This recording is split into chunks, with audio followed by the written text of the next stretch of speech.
Hello students, Chandigarh career group के YouTube channel पर स्वागत है आपका। सीडीएस 2021 के सेकंड पेपर के ज्योमेट्री के क्वेश्चंस की अपने बात करेंगे इस वीडियो में।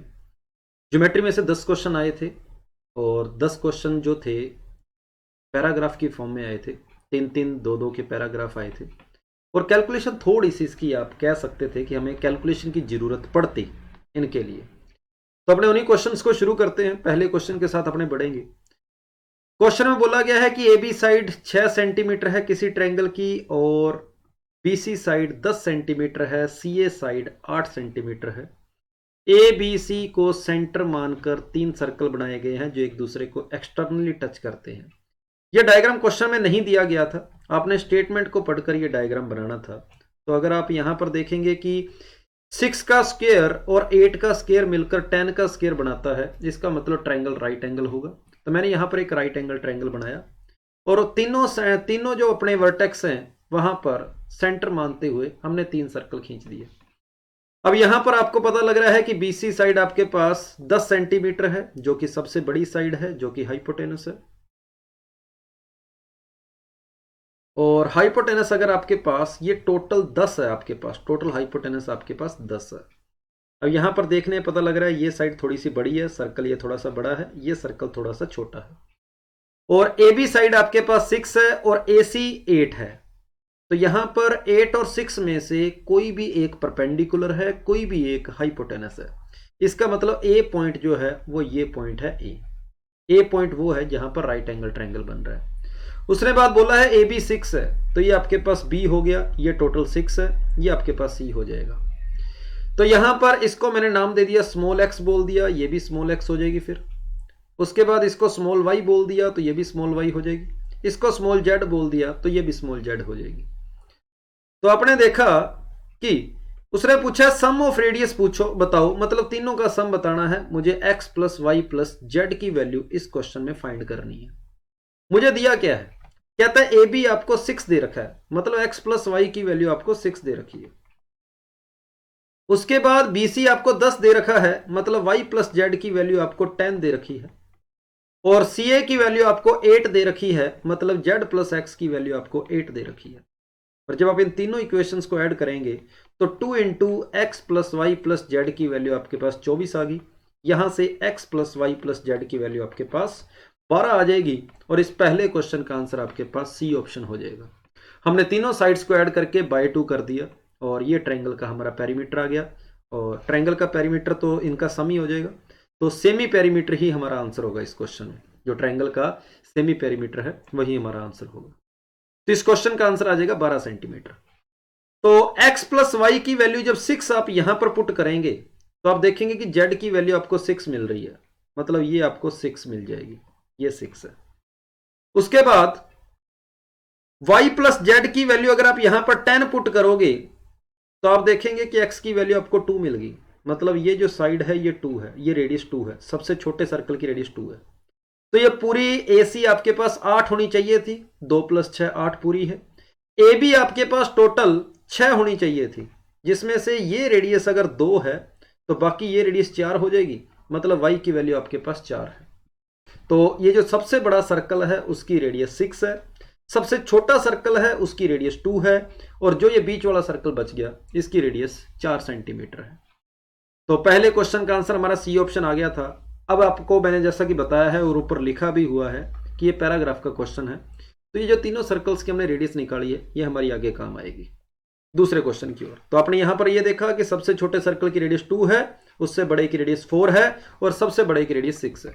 ये मैं यहां पर काम में ले रहा हूं। सबसे छोटे की रेडियस 2 हमने निकाली है, उससे बड़े की रेडियस 4 निकाली है और उससे बड़े की रेडियस हमने 6 निकाली है। अब चलते हैं क्वेश्चन की ओर। सेकंड क्वेश्चन कह रहा है what is the length of altitude of the triangle drawn from vertex A to B C. A से लेकर उसने बोला बीसी के ऊपर अगर आप ये वर्टेक्स ये परपेंडिकुलर फेंकोगे अगर, तो इस परपेंडिकुलर की लेंथ बताओ क्या होगी।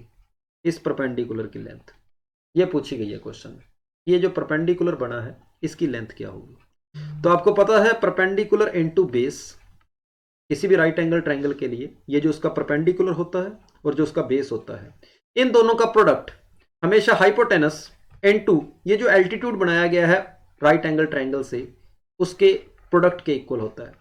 कि perpendicular into base is equal to hypotenuse into में ये आपका एल्टीट्यूड जो आपने अभी फेंका है। तो परपेंडिकुलर की वैल्यू यहां पर कितनी दे रखी है, 6 + 2 टोटल 8 थी। बेस की वैल्यू आपके पास 2 + 4 6 है। हाइपोटेनस की वैल्यू आपके पास 10 है और आपको इसकी वैल्यू फाइंड करनी है। परपेंडिकुलर की आपने जो एल्टीट्यूड है इसकी वैल्यू फाइंड करनी है। तो 48 के अंदर 10 का डिवाइड करेंगे 4.8, इस क्वेश्चन का आपका आंसर हो जाएगा 4.8 सेंटीमीटर। तो यहां आपको डायरेक्ट राइट एंगल ट्रायंगल की एक प्रॉपर्टी याद करनी होती है कि ये अगर साइड ए है, ये बी है और ये हाइपोटेनस सी है और ये अगर पी है तो A B is equal to C P होता है। A B is equal to C P. आप ये डायरेक्ट प्रॉपर्टी लगाएंगे और आंसर 4.8 मिल जाएगा। उसके बाद मैं तीसरे क्वेश्चन की ओर चलता हूं और हमारा तीसरा क्वेश्चन क्या कह रहा है, कहता P Q R area of sector है। ए वाले का जो सेक्टर है उसका एरिया आपको दे रखा है पी और बी वाले का एरिया आपको क्यू दे रखा है और सी वाले का एरिया आपको दे रखा है आर। तो यहां पर पहले अपने इसका कलर चेंज करते हैं। अब देखेंगे ये जो सेक्टर बना है इतना, एक सेकेंड, ये जो इतना इतना सेक्टर है ये वाला, इसका एरिया आपके पास है पी, ये एरिया है पी। ये 4 रेडियस वाले का जो सर्कल का इसका सेक्टर का यहां का जो एरिया है ये एरिया आपको दे रखा है क्यू और इसका जो एरिया है ये एरिया आपको दे रखा है आर। आपको ये 3 एरिया दे रखे हैं, तीनों के सेक्टर का, एक का एरिया पी दिया है, एक का क्यू और एक का आर। और बोला गया कहता पी का एरिया पाई सेंटीमीटर स्क्वायर होगा।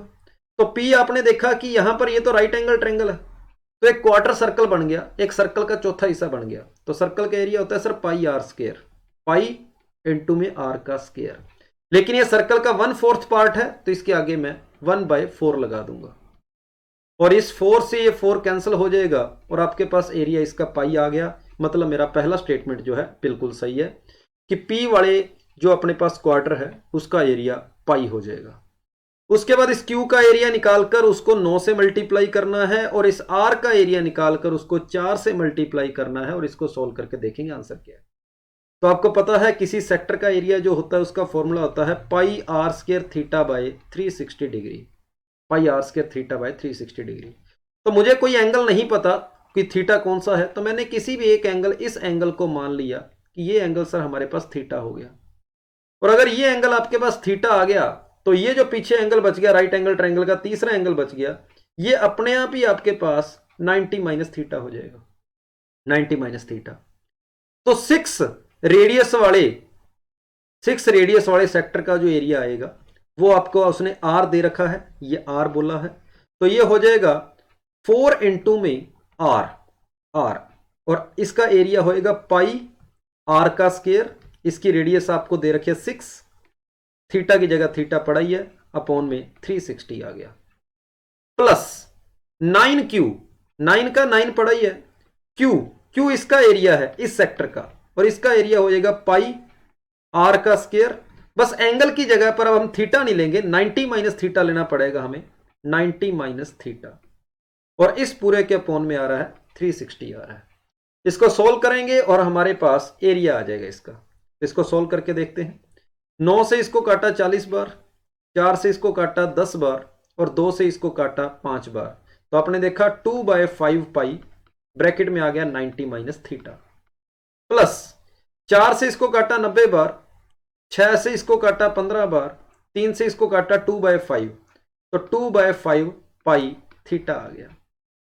तो यहां पर 2/5 पाई दोनों में से कॉमन आ गया, इस प्लस थीटा वाले से माइनस का थीटा कैंसिल हो जाएगा और आपके पास पीछे बच गया 2/5 पाई इंटू में 90 और 90 इंटू 2, 90 इंटू 2 180, 180 में 5 का डिवाइड करेंगे तो 36 आ जाएगा और 36 पाई आपके पास इस क्वेश्चन का आंसर हो जाएगा, जो कि बिल्कुल सही है। सेकंड स्टेटमेंट आपका ठीक है। तो दोनों स्टेटमेंट इसके ठीक हो जाएंगे और आपके पास आंसर जो आएगा इसका सी ऑप्शन इसका आंसर हो जाएगा। तो आपने देखा कि इस पैराग्राफ के अंदर 3 क्वेश्चन आए थे। पहले 2 क्वेश्चन बिना किसी कैलकुलेशन के बिल्कुल आसान क्वेश्चन थे और तीसरे क्वेश्चन में आपका थोड़ा सा टाइम लग रहा है। तो 3 क्वेश्चन का ये जो पैराग्राफ है अगर आप पेपर में करते हैं तो मेरे ख्याल से 3 मिनट से ज़्यादा का टाइम नहीं लगना चाहिए और अगर थोड़ा सा ज़्यादा भी लगता है तो लगभग 3.5 मिनट के अंदर आपका ये पैराग्राफ हो जाना चाहिए था। उसके बाद मैं नेक्स्ट पैराग्राफ की ओर चलता हूं। यहां पर भी डायग्राम जो है मैंने ऑलरेडी पहले से बना रखा है, लेकिन क्वेश्चन को देखकर आपने डायग्राम बनाना है। तो क्वेश्चन क्या है, पैराग्राफ के ऊपर आपके पास दो क्वेश्चन आए थे। कहता है ABCD एक ट्रायंगल है, AB बराबर AC है। तो मैंने AB बराबर AC मतलब आइसोसेलेस ट्रायंगल ले लिया। और उसने बोला D इसके ऊपर कहीं पर भी कोई पॉइंट है, तो मैंने इसके ऊपर D कहीं पर भी कोई पॉइंट मान लिया। BC के ऊपर कहीं पर भी पॉइंट है। और पूछा गया इनमें से कौन सा स्टेटमेंट सही है, कौन सा स्टेटमेंट सही है, ये पूछा गया। तो मैंने BC का मिड पॉइंट एक बार E ले लिया, BC का मिड पॉइंट ले लिया E। चलो करते हैं इसको सोल्व। हमें चाहिए AB का स्क्वायर माइनस AD का स्क्वायर। ये रहा AB का स्क्वायर, AB का स्क्वायर चाहिए, या फिर AC का स्क्वायर चाहिए। हमें पता है AB का स्क्वायर और AC का स्क्वायर तो बराबर ही है, क्योंकि AB और AC क्वेश्चन के अंदर ऑलरेडी आपको इक्वल दे रखे हैं। तो इसका मतलब चाहे AB का स्क्वायर लिखो चाहे AC का स्क्वायर लिखो, एक ही बात है। तो लेफ्ट हैंड साइड आपको सेम मिल रही है चारों ऑप्शन में। तो कुल मिला के हमें AC का स्क्वायर माइनस AD का स्क्वायर ही निकालना है, चाहे AB का स्क्वायर माइनस AD का स्क्वायर निकाल लो, दोनों एक ही बात है। तो AC किसका हाइपोटेनस है? AC आपने देखा कि ट्रायंगल AEC का हाइपोटेनस है। तो AC का स्क्वायर बराबर हो गया AE का स्क्वायर, AE का स्क्वायर प्लस EC का स्क्वायर, EC का स्क्वायर। उसके बाद आपको AD के स्क्वायर की जरूरत है, इसकी जरूरत है। तो आप एक ट्रायंगल कोर ले लो, ट्रायंगल AED की बात कर लेते हैं। और ट्रायंगल AED बोलता है, पाइथागोरस होगी आपके पास, AD का square is equal to AE का स्क्वायर प्लस ED का स्क्वायर। ये आ गया। मुझे आंसर में चाहिए AC का स्क्वायर माइनस AD का स्क्वायर, तो मैंने इसमें से इसको माइनस कर दिया। तो आप देखेंगे AC का स्क्वायर माइनस AD का स्क्वायर जो आया वो बराबर हो गया AE के स्क्वायर से, AE का स्क्वायर कैंसिल हो गया। EC का स्क्वायर, EC का स्क्वायर माइनस BD का माइनस ED का स्क्वायर, ये आपके पास आंसर है फिलहाल। लेकिन इसको थोड़ा सा आगे वाले को सिंप्लीफाई करना है। हमने लेफ्ट हैंड साइड जो चाहिए थी वो बना ली है। अब देखते हैं ये किसके इक्वल होगा। चलो, तो हमें जरूरत है BD और CD की जरूरत है, BD CD BD AD की जरूरत है। तो AD BD और CD की फॉर्म में आंसर चाहिए, AD BD और CD की फॉर्म में। तो मैंने देखा EC हॉरिजॉन्टल लाइन पे, ED भी हॉरिजॉन्टल लाइन पे। तो AD का तो कोई मतलब ही नहीं बनता कि AD वाला कोई आंसर होगा, क्योंकि AD तो बीच में आ ही नहीं सकता। तो हमने क्या करते हैं, हम इस हॉरिजॉन्टल लाइन को ही काम में लेते हैं। सब कुछ हम BD और CD की फॉर्म में कन्वर्ट करने की सोचते हैं। तो EC का स्क्वायर, E यहां से लेकर यहां तक है, E जो है यहां से लेकर यहां तक है, बिल्कुल इस जगह से लेकर इस जगह तक आपके पास है EC है। और इस EC को आपने कन्वर्ट करना है BD और CD में, BD और CD के अंदर। तो इस EC को मैं क्या लिख सकता हूं, इसको लिख सकता हूं कि EC जो है वो BC की हाफ है पहली बात तो EC की जगह पर मैं BC का हाफ लिख देता हूं पहले तो, क्योंकि जो EC है ये BC की हाफ होगी, ठीक है, क्योंकि ये मिड पॉइंट था। माइनस ED जो है, ED की जरूरत है यहां पर, ED को लिख देता हूं मैं, ED को लिख दिया EC माइनस DC, या फिर CD बोल दो, EC माइनस CD बोल दो, क्योंकि टोटल यहां पर जो इतनी इतनी ED है, ये पूरे EC में से मैंने इस CD को या DC को माइनस कर दिया, तो ED की जगह पर आ गया EC माइनस CD। ठीक बात है। अब मुझे आंसर फिर वही बात BD और CD की फॉर्म में चाहिए। यहां पर ही पता लग रहा है आंसर BD और CD की फॉर्म में चाहिए, BD और CD की फॉर्म में।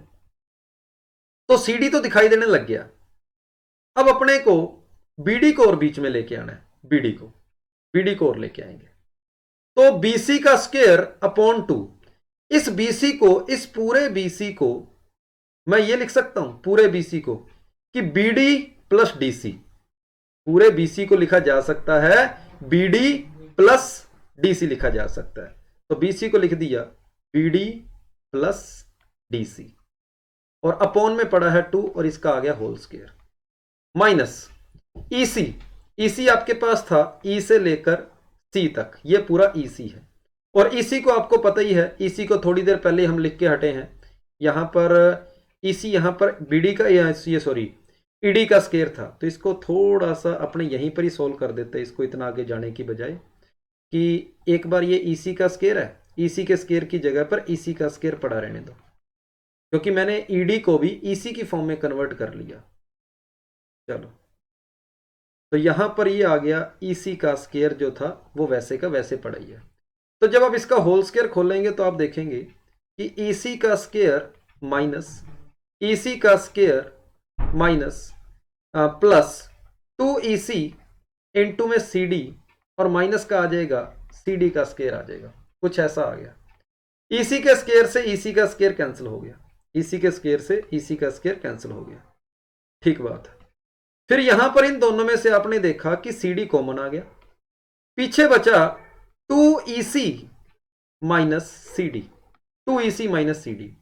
तो E से C तक ये था, E से C तक, तो 2EC का मतलब ये EC है और 2AC का EC का मतलब हो जाएगा BC, ये पूरा BC के बराबर है। और इस पूरे BC में से अगर आप ये CD को माइनस कर दोगे तो पीछे आपके पास BD बच गया, तो इस पूरे की जगह पर आपके पास आ जाएगा BD आ जाएगा। तो आंसर हो जाएगा AC का स्क्वायर माइनस AD का स्क्वायर बराबर CD इंटू में BD, CD इंटू में BD, जो कि आपके पास सेकंड ऑप्शन इसका आंसर होगा। ठीक बात है, समझ आई होगी बात। कुछ इस तरीके से हमें स्टेप फॉलो किए हैं जो कि आपको ऑप्शन से हिंट मिला था कि कैसे करना है। और अगर आप इस क्वेश्चन को पेपर के अंदर मान लो आपने सोल्व करना भी है और थोड़ा सा और जल्दी करना चाहते हैं और मान लो पेपर में ये नहीं पता लग रहा, तो एक ट्रायंगल मानना है, अपनी मर्जी से ट्रायंगल की साइडें भी अपनी मर्जी से मान लेना, कोई मर्जी साइड मान लेना, ठीक है। इसको 6 ले लो, जैसे इसको 6 ले लेना, इसको भी 6 ले लेना, उसके बाद इसको अपनी मर्जी से 4 ले लेना और इसको अपनी मर्जी से 4 लोगे तो हाफ ये 2 हो जाएगा, ये भी हाफ आपका 2 हो जाएगा, इसको अपनी मर्जी से 1 1 ले लेना। राइट एंगल ट्रायंगल लगाकर इसका हाइपोटेनस ये निकाल लेना और ये निकाल लेना, फिर चेक कर लेना कौन सा ऑप्शन आपका सेटिस्फाई करेगा। तो पेपर के अंदर आप ऐसे भी कर सकते थे, क्योंकि 6 है तो रूट 36 हो गया, ये 36 हो गया स्क्वायर, इसका स्क्वायर 4 हो गया, ये बनेगा रूट 32, ये बनेगा रूट 32। और अगर ये रूट 32 है, ये 1 है, तो ये आपके पास आ जाएगा रूट 33। अब चेक कर लें कौन सा ऑप्शन आपको किस तरीके से सेटिस्फाई कर रहा है, वही आपके आंसर हो जाएंगे, ठीक है, 4 ऑप्शन में से। अगले क्वेश्चन की ओर चलता हूं, ये आपके पास उसी पैराग्राफ का अगला क्वेश्चन है। कहता है AD अगर 5 है और BD 4 है, ये आपको AD 5 दे रखी है, AD ये आपको दे रखी है 5, AD 5 दे रखी है, ठीक बात है।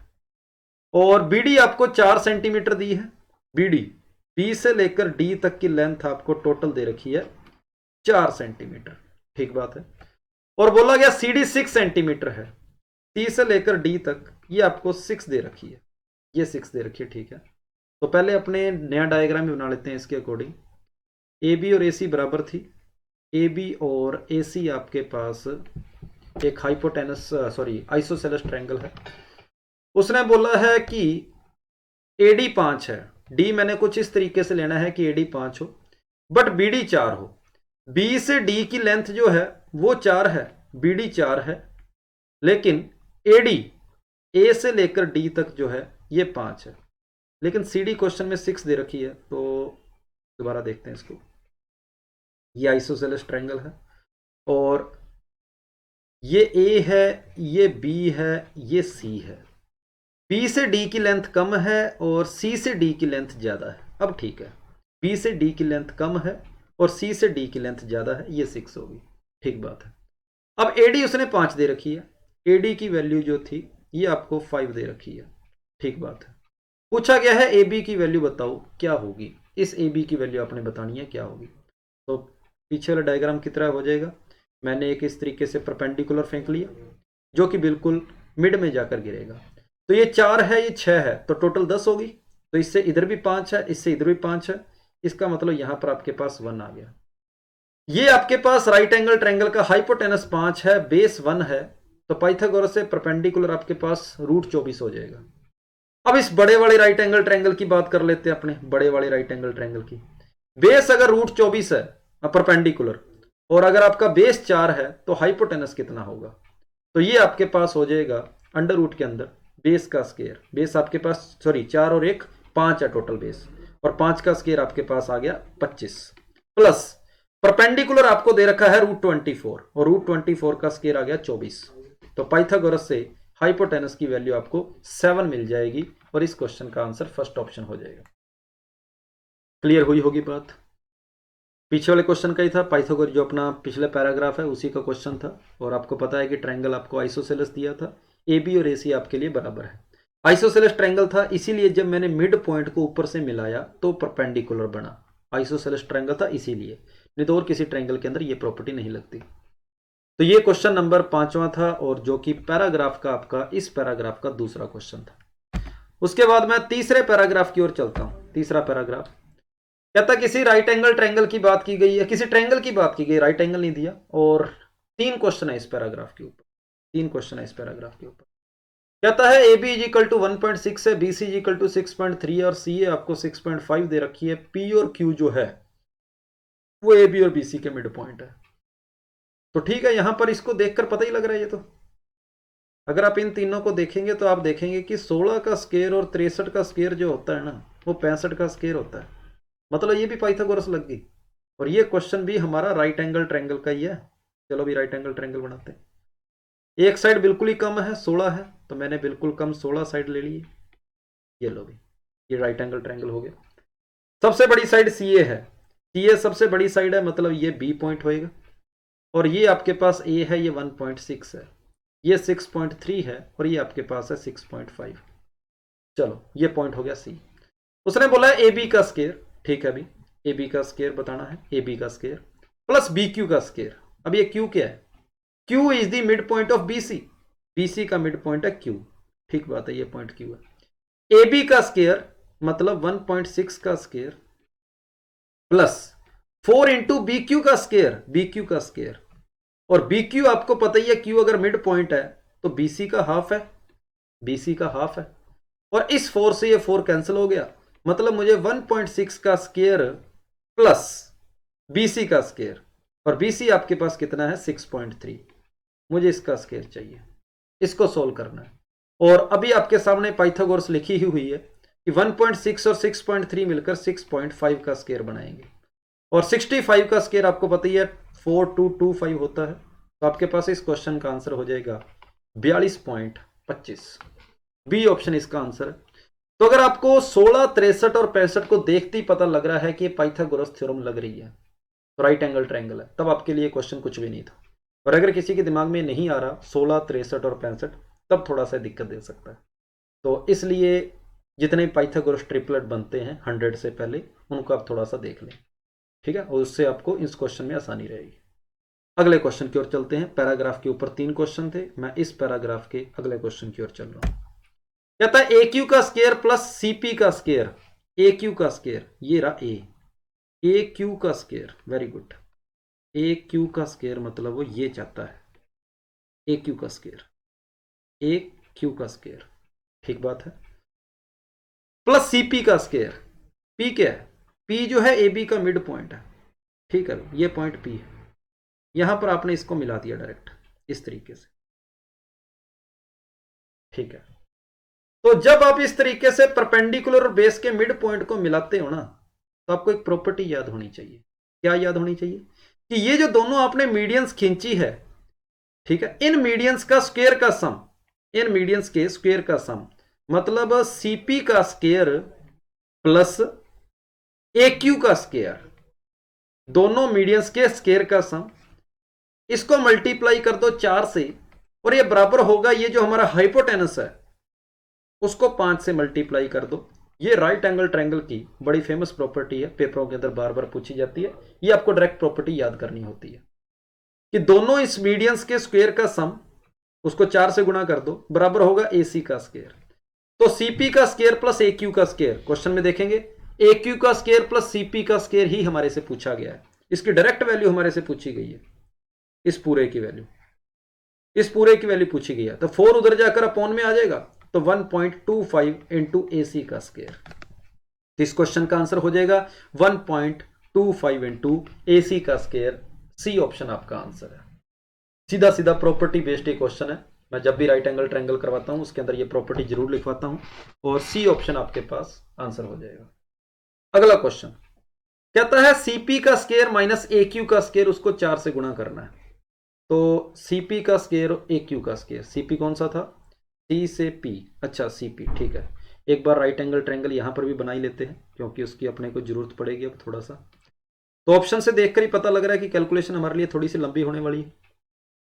और सी बी ए, ये हमारे पास पॉइंट है सी, ये पॉइंट है बी और ये पॉइंट है ए, और पी आपका इसका मिड पॉइंट है और क्यू आपके पास इसका मिड पॉइंट है। वैल्यू आपको पता ही है, ये 1.6 है, ये आपके पास 6.3 है और ये 6.3, और ये आपके पास लास्ट जो है 6.5 है। ठीक बात है, ये पूरी 1.6 थी और ये पूरी अपने पास 6.3 थी। कहता है सीपी का स्केयर, ये लो सीपी का स्केयर मतलब ये चाहिए उसको, सीपी का स्केयर माइनस ए क्यू का स्केयर, ये ए क्यू का स्केयर चाहिए। तो अगर आप सीपी को देखोगे तो ये हाइपोटेनस है एक राइट एंगल ट्रायंगल का, तो सीपी के स्केयर की जगह हाइपोटेनस के स्केयर की जगह परपेंडिकुलर का स्केयर प्लस बेस का स्केयर लिख दो।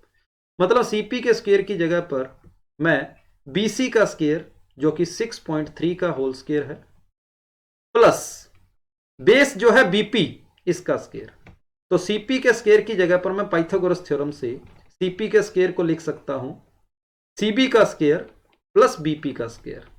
तो सीबी की वैल्यू मैंने पुट कर दी 6.3, बीपी बीपी जो है वो बीए का हाफ है, बीए का हाफ है और बीए 1.6 है, तो 1.6 का हाफ हो जाएगा 1.6/2 इसका स्केयर माइनस, फिर वो बोल रहा है ए क्यू का स्केयर, और ए क्यू भी आपके सामने एक हाइपोटेनस है इस क्यू बी ए वाले का, तो इस ए क्यू की जगह पर मैं लिख सकता हूं, ए क्यू की जगह पर मैं लिख सकता हूं क्यू बी प्लस बी ए, ये लिख सकता हूं क्यू बी का स्केयर प्लस बी ए का स्केयर पाइथागोरस से। तो ए क्यू का स्केयर, ए क्यू के स्केयर की जगह पर मैं क्यू बी का स्केयर प्लस बी ए का स्केयर लिखूंगा। क्यू बी की वैल्यू आपको पता ही है पूरा 6.3 है तो उसका हाफ होगी, और बी ए की वैल्यू आपको पता ही है 1.6 है तो ये माइनस का 1.6 का स्केयर होगी, और बाहर वाला 4 आपके पास ऑलरेडी पड़ा ही है। चलो तो ये हो गया 4 इंटू ये 6.3 का स्केयर, और यहां पर 6.3 का स्केयर के साथ 1/4 आ रहा है, तो 1 में से जब ये 1/4 माइनस करेंगे तो 3/4 ऑफ 6.3 का स्केयर बच गया। यहां पर इसके साथ 1/4 आ रहा है, ये बाय 2 का स्केयर है 1/4, यहां 1 है, तो इनमें से 1.6 का स्केयर अगर कॉमन लोगे अगर आप, तो पीछे आपको मिलेगा माइनस का 1 प्लस का 1/4 जो कि माइनस का 3/4 होगा। इस 4 से और इस 4 से ये 4 कैंसिल हो गए, तो 3 इंटू आपके पास आ गया 6.3 का स्क्वायर माइनस 1.6 का स्क्वायर।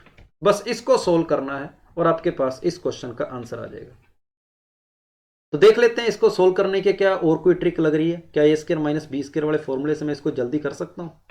ए स्क्वायर माइनस बी स्क्वायर वाले फॉर्मूले से नहीं, मल्टीप्लाई तो फिर भी करना ही पड़ेगा हमें, और उससे अच्छा अगर हम पहले स्क्वायर कर लें ज़्यादा ठीक है। चलो मैं स्क्वायर करके इसको सोल्व करता हूँ। तो ये 3 हो गया, ये आ गया 6.3 का स्क्वायर जो कि होएगा 6 9, और ये आपके पास ज़्यादा है 13, 76 का आधा हो गया 38, तो ये हो गया 38.69। 16 का स्क्वायर हो जाएगा 2.56, इसमें से जब ये माइनस करोगे तो ये आएगा 3, 8 में से 5 गया 1 और 38 में से 2 गया 36, मल्टीप्लाई में पड़ा है आपके पास 3, और 36 इंटू 3 108 होता है, और 13 इंटू 3 39 होता है, और आपके पास इस क्वेश्चन का आंसर 36 इंटू 3, ठीक बात है, हल्की सी हमने कहीं पर गड़बड़ अच्छा यहां 39 आएगा, सॉरी यहां पर 39 आएगा, बिल्कुल 39 आएगा, और 39 आएगा तो यहां 37 आएगा, और 37 आएगा तो 111.39। इस क्वेश्चन का आंसर आपके पास बी ऑप्शन हो जाएगा। तो यहां आपने देखा पैराग्राफ के ऊपर 3 क्वेश्चन थे, उसमें से 2 क्वेश्चन बिल्कुल आसान थे, देखते ही होने वाले थे, 2 मिनट के अंदर हो रहे थे, लेकिन ये जो तीसरा क्वेश्चन है ये आप पेपर के अंदर छोड़ भी सकते थे क्योंकि ये क्वेश्चन थोड़ा लेंथी जा रहा है, और इसका आंसर जो आएगा बी ऑप्शन आपके पास होगा। अब मैं चलता हूं मेरे लास्ट पैराग्राफ के ऊपर, जिसके ऊपर 2 क्वेश्चन है, दोनों क्वेश्चन आपके सामने हैं। कहता है ए बी एक डायमीटर है सर्कल का जिसका सेंटर ओ है, ठीक है भाई, एक सर्कल है जिसका डायमीटर उसने बोला है ए बी है और उसका सेंटर जो है वो ओ है, ठीक बात है। Radius O P is perpendicular to A B, ठीक बात है, ओपी जो है ओपी वो ए बी के परपेंडिकुलर है, ठीक बात है। फिर बोला गया let Q be any point on R P B, P B के ऊपर कोई भी पॉइंट आपके पास उसने दे रखा है क्यू, ठीक बात है, कोई भी पॉइंट उसने क्यू दे रखा है। कहना क्या चाहता है भैया, एंगल बी ए पी की वैल्यू बताओ, बी ये रहा, ए ये रहा, पी ये रहा, इस एंगल की वैल्यू पूछी गई है। इस एंगल की वैल्यू पूछी गई है।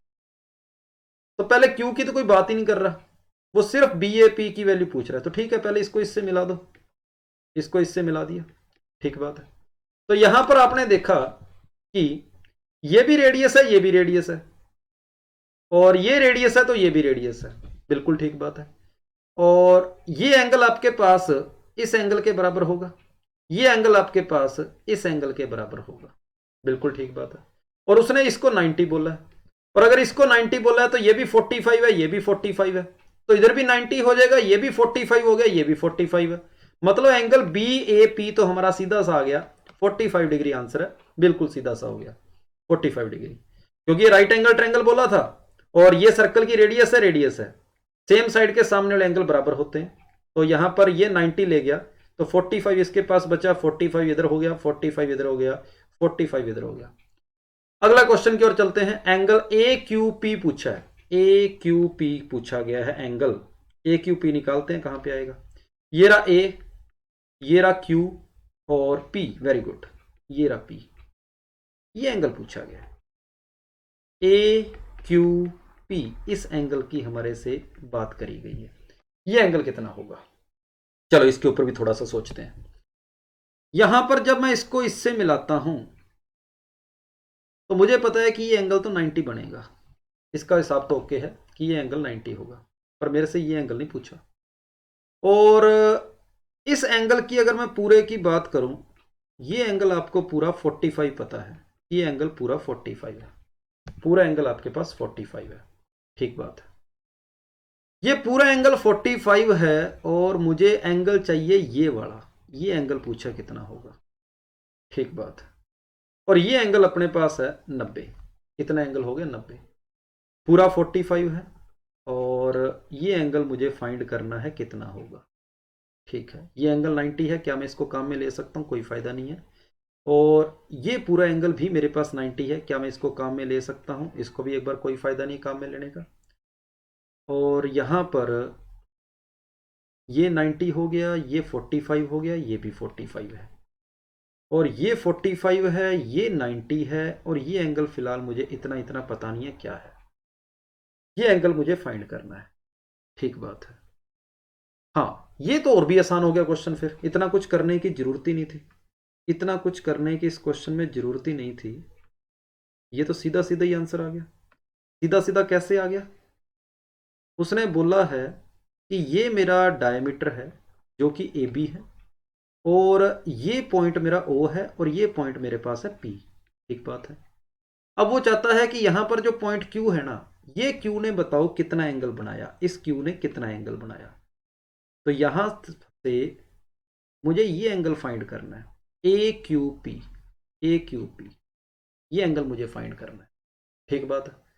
तो आप देख पा रहे हैं कि इस ए से लेकर पी तक का जो सेगमेंट बनेगा ना, इस सेगमेंट से पूछा गया है कि ये जो मेरा सेगमेंट है, ये जो लाइन है मेरी, कोड जो है, ये जो कोड है, ये यहां पर सरकमफ्रेंस पर कितना एंगल बना रहा है, ये पूछा गया है।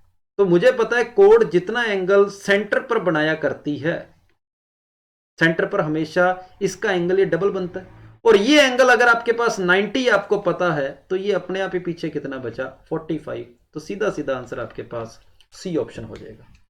तो ये सीधा सा आसान क्वेश्चन हो जाएगा और आंसर इसका सी ऑप्शन होगा। तो ये थे ज्योमेट्री के, आपने देखा 10 क्वेश्चन, और फिलहाल आज की क्लास के लिए इतना ही, और अगली क्लास के अंदर आपको अगले क्वेश्चन की ओर लेके चलेंगे।